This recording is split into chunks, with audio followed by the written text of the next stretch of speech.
Hey, Coach, how are you doing? I'm doing good. How are Yeah, you? I'm good. I'm good. Hey, just wanted to just go over the last game. Just in terms of after you took a look at the film and everything, just your impressions of just your defense, first of all, and the way you guys played there. Was that did that jump out to you? Was it more your defense, their offense, or a combination of both? You know, I was really happy with how our defense, how we started. Multiple efforts, players helping players, a lot more talk. We were physical on rebounding. It was our third straight game where we, uh, you know, did a good job on the boards, and that was been a big emphasis. I mean, first you got to get them to miss to do a good job on the boards, and we were able to do that. And also, we made 7 threes. That, gives you a little bit of separation. The combination, we got in transition, then we made some threes. Um, and Oregon State, a lot of their defense this year has been a lot of the 2-3, and so getting that lead allowed, forced them to kind of get out of that, and that gave us a little bit of momentum and good. It was good for us.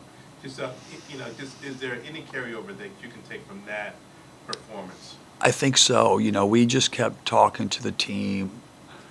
A couple of the results we didn't get, but we played good enough to win, hard enough to win, and there's growth from rebounding to, our efforts, our second efforts. I mean, we were blocking shots in transition. Our press got us back in the game. There was, all those things. Now it just goes back to, how do we execute better?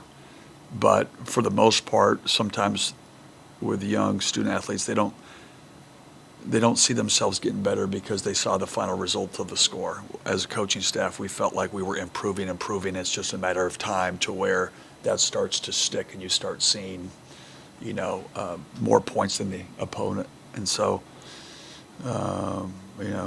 you can always tell the character of a team by, how you respond after a tough couple games. We had 2 tough ones in a row that we just fell a little bit short, and they responded really well. That's the best sign possible. Hey, and I know that the stats can be skewed, and you can sort of interpret them any way that you want. But for you guys, when you hold a team under 80 points, you're 12-4 this season. Yeah. Is it as simple as as that? Well, I think, yeah,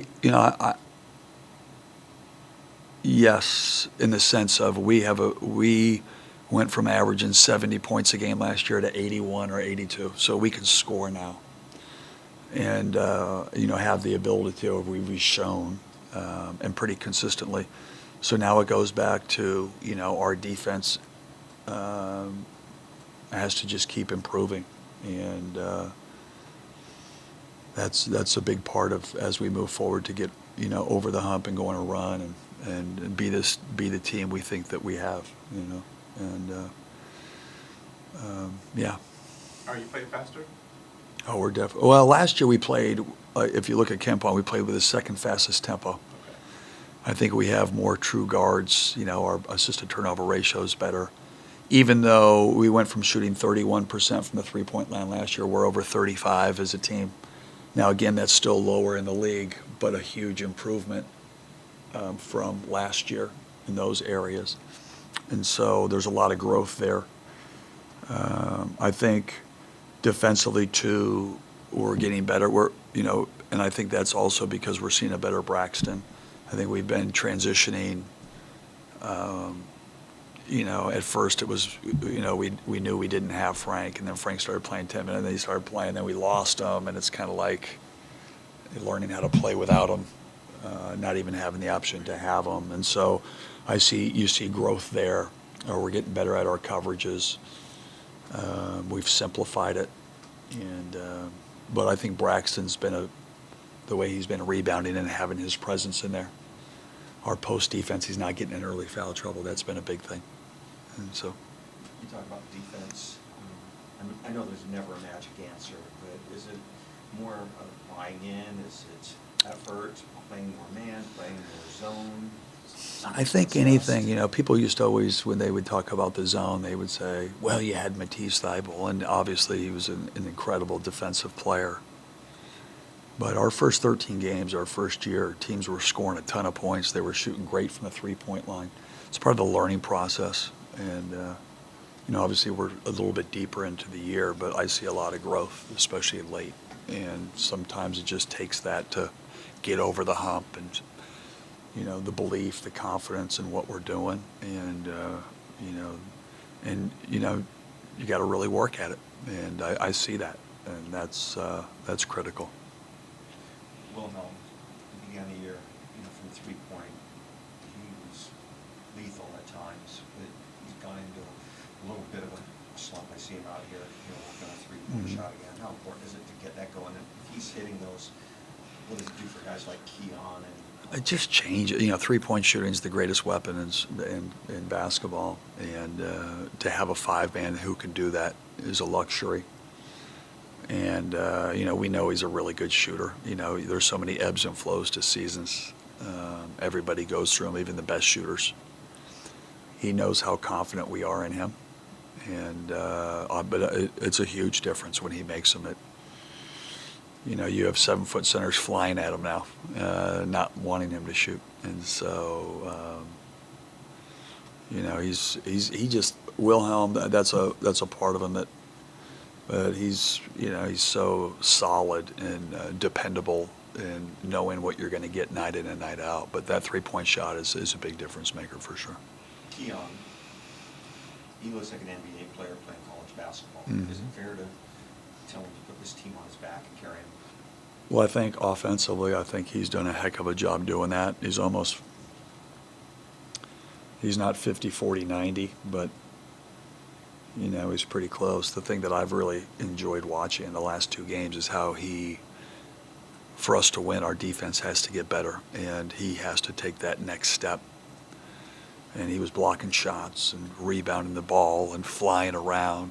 That's when you start to see growth, he got a put-back dunk against Oregon State, doing things outside of just, okay, when I have the ball, I can go and score. He's doing stuff without the ball. And I think that's when you really become an elite player, and that's what he's been doing. But yeah, offensively, pretty darn good. Corin, how's it feeling? The kids are so tough. He just keeps working and playing, and he missed a whole week of practice before the Washington State game. We need him to start making some shots too.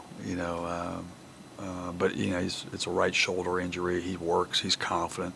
The greatest thing about the one thing that I love about KJ is his confidence in himself. He does not lack that. And, if you told him to take 25 shots and say like he could miss 20 and he still thinks he's making the next 5. That's the one thing that I love about him.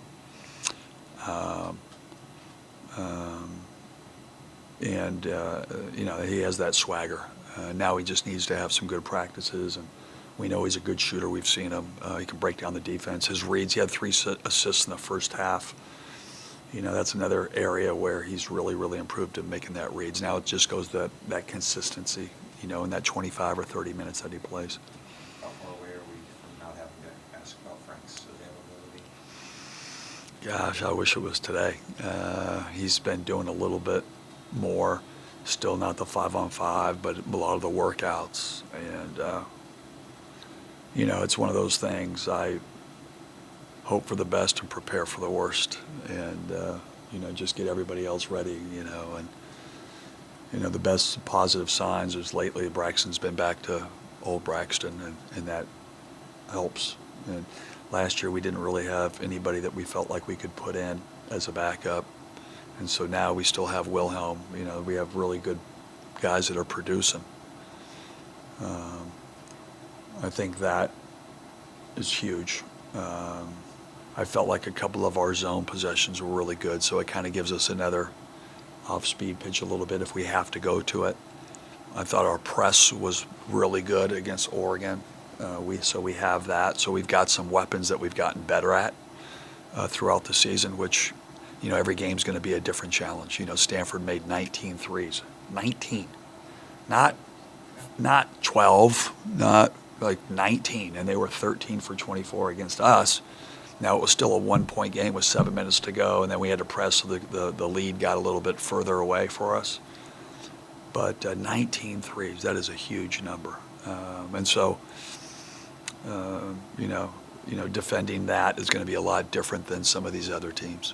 I'm pretty sure that 19 tied a Pac-12 record. Is it kind of good in a sense that maybe you think, all right, they finally got that out of their system? No. How about this? Optimistically, you always look at whatever the positive for you could be, right? That's who I am. So, hopefully they got it out of their system. But it just shows you what their potential is when they, and it wasn't just Spencer Jones who made them all against us. It was Stojakovic, the whole team. Michael Jones, Aguilar, I think, hit 4. He's been playing really well for him. So, that they're going to have a high level of confidence, especially shooting the basketball. And it's a team that scored 100 against Arizona. So, they have shown that. In the game against you guys, that Jones deal, and we sort of talked about it. It felt like you guys couldn't even double him because he didn't even dribble more than 4 or 5 times. He only dribbled 4 times the entire game.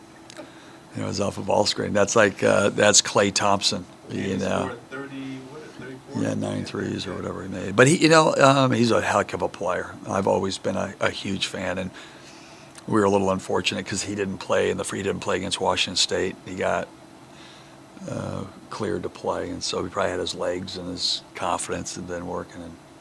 But they're a team that they've shown. It was like Oregon State. They've proven that they can beat Arizona. When you can beat a team like that, you have the pieces. You got to play well. But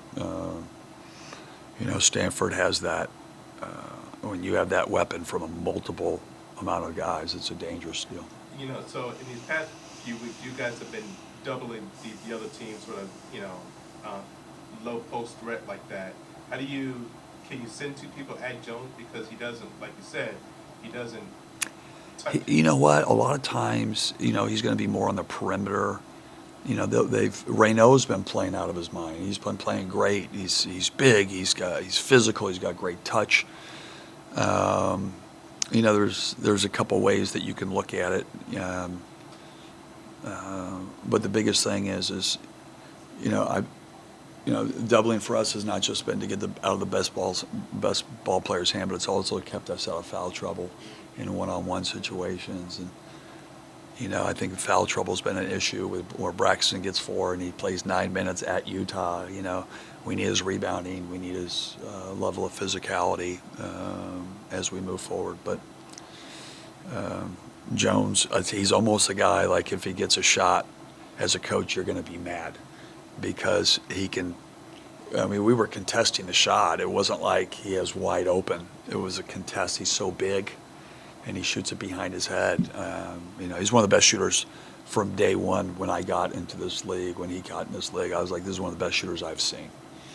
I've seen him multiple times just go Klay Thompson on everybody.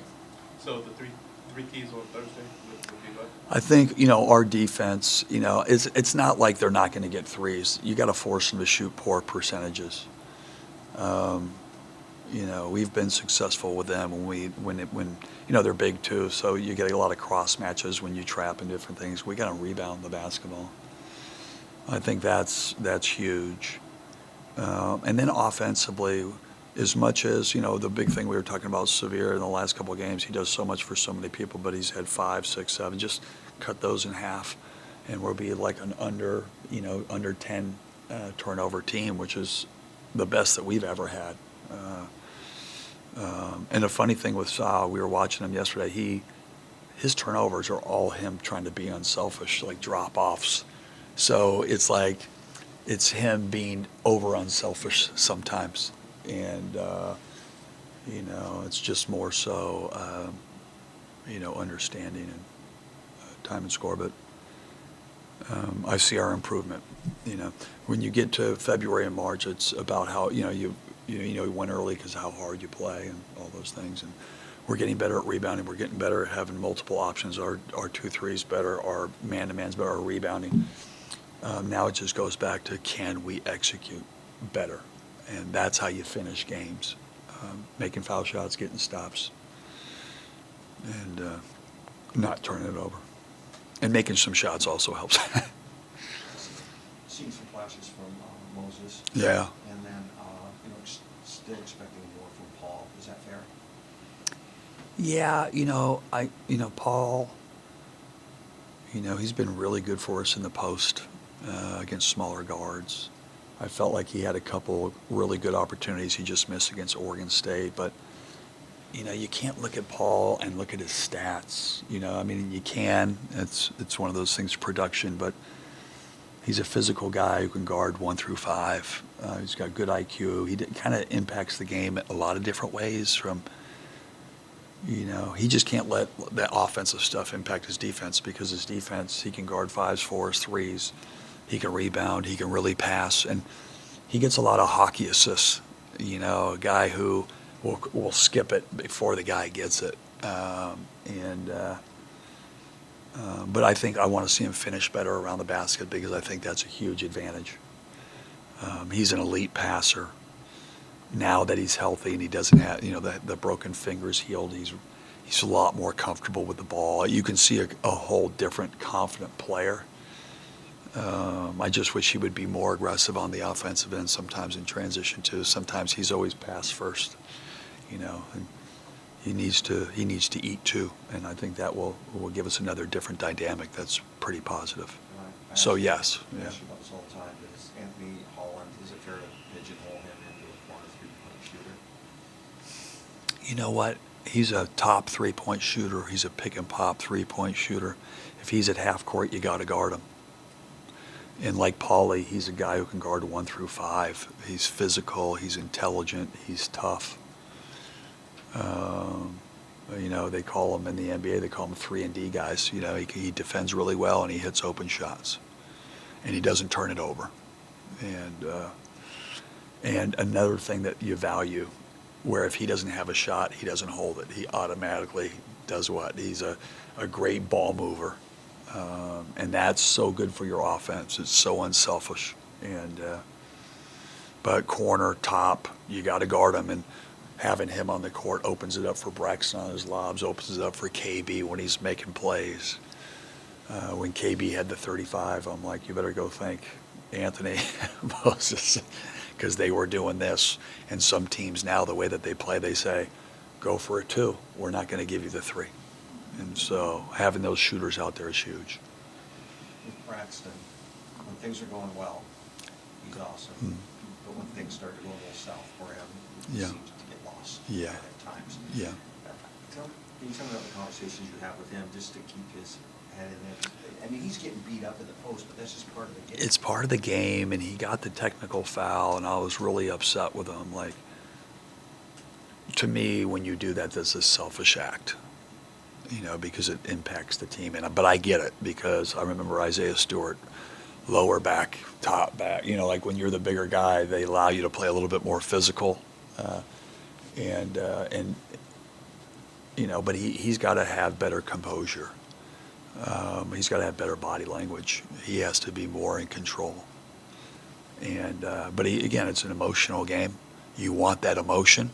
You want him to play with that spark, like he's got a chip on his shoulder. But on the flip side, you can't do something where, even if a guy hits you, you don't have to retaliate. They're going to call it on him. But what happens ends up being a double foul. It becomes his 4th foul. And that hurts everybody. That hurts the team. And you do everything to help the team, not to hurt the team. And we need him on the court. His presence has been huge when it's right. One more part of us coming up. He's had some meetings against you guys. Yeah. A little bit about defending him. Yeah. In our league, just like Reno in the post, we have to prepare for Reno, and you got so many. You got Bona, Balo, Carlson, Cada, De Silva, the great center at Colorado. We got some physical guys down there. you'd have to put Fardovs in the category of most skilled with that group. Like, shoots that little floater, he can shoot the three, and he's got really good footwork, and he's a good passer. And so, all those guys, all those big guys have posed problems for every team in our league, not just us. And you got to have something to disrupt it. The one thing that we don't want to do is get into foul trouble where we can't have our size out there. It's what you can't do. And so some of our defenses have been the ability to keep where we can be aggressive, but we can also keep our guys on the floor and not get into foul trouble. You don't want to put him on the line and, it can hurt us. But he's a heck of a player. Hey, in these past few weeks, have your guards done a better job of keeping the ball out of the paint? I think so. One of our things, Perce, has been, we have such good, like Corin's such a good defensive player. He's got such great instincts. Sa is the same way. Nate Calmes has been, but you're not like, you can't gamble. You got to stay in front of the guy that you're guarding. When you do that, it eliminates all help, which now they better be a hell of a one-on-one player. And so sometimes we gamble, sometimes we are over-aggressive, and then what that happens is it kind of makes your defense vulnerable. But like we did in a few games, our biggest games, is keeping guys in front have been the biggest reason why we won the game, and that's been a big focus. But yes, they've done a way better job. We have to do a better job in transition, sometimes of loading up, but that's team. But we're in the half court, and you're guarding an elite guard. When KJ puts it in his mind, he's going to stay in front, and they're going to have to take tough shots over us, and Sa does the same thing. They're as good as it gets. Are you guys doing something different? Are you guys doing something different when that high screen and roll, though, to like kind of help? We've changed. We've gone over. We've gone under. It all goes back to who we're playing. I think that's going to be more geared to that. We've played under, which is more so keep them in front. But when you play shooters, the risk is they can go back and shoot it. And then the risk of going over is, him going down the middle of the lane and scoring. But it just goes back to, as a defender and as a team defender, what are we trying to take away? That's what it's all about. What are we trying to take? What are we willing to give up? Because you can't take away everything. I mean, in a perfect world, you wish you could. But what are we going to try to take away?